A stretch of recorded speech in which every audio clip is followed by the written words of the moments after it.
Hello guys, ఈరోజు అనేది Korean Kanakaraju movie చూద్దామని థియేటర్కి వచ్చా. ఇదే థియేటర్లో డీసీ కూడా ఆడుతుంది. సో మార్నింగ్ డీసీ చూసా, ఇప్పుడు కొరియన్ కనకరాజు మూవీ చూస్తున్నా. ఛానల్కి ఎవరైనా కొత్తగా వచ్చింటే వీడియోని లైక్ చేసి ఛానల్ని సబ్స్క్రైబ్ చేయండి. ఇంకా కొరియన్ కనకరాజు మూవీ గురించి వస్తే, మూవీ ఎలా ఉందంటే, మూవీ అయితే బాగుంది. ఈ మూవీకి హీరో వచ్చేసి వరుణ్ తేజ్ అన్న కాదు, ఓన్లీ సత్య. అలా ఉంటుంది ఆయన పర్ఫార్మెన్స్. ఫస్ట్ హాఫ్ ఇంకా సెకండ్ హాఫ్ తేడా లేకుండా సత్య అనేది ప్రతి సీన్ లో మనల్ని నవ్వించడానికి ట్రై చేస్తాడు. ఇంకా ఫస్ట్ హాఫ్ అయితే నెక్స్ట్ లెవెల్ ఉంటది. హారర్ సీన్స్ అయితే చాలా హిలేరియస్ గా ఉంటాయి. కాకపోతే ఎక్కువ ఫైట్లు ఉన్నాయి మూవీలో. ఇంకా ఫస్ట్ హాఫ్ అయిపోయిన తర్వాత అలా ఇంటర్వెల్ లో బయటకు వచ్చా.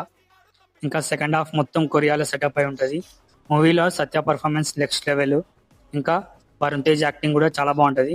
బట్ లాస్ట్ అనేది క్లైమాక్స్ దెబ్బేస్తుంది, వీడియో గేమ్ లెక్క ఉంటది. ఇంకా బీజిఎం అయితే తమను ఓజీకి మిగిలిపోయిన బీజిఎంస్ ఇచ్చిండు. మూవీ అయితే బాగుంది. సత్య కోసం ఒకసారి ట్రై చేయొచ్చు. వీడియోని లైక్ చేసి ఛానల్ సబ్స్క్రైబ్ చేయండి. Thank you for watching.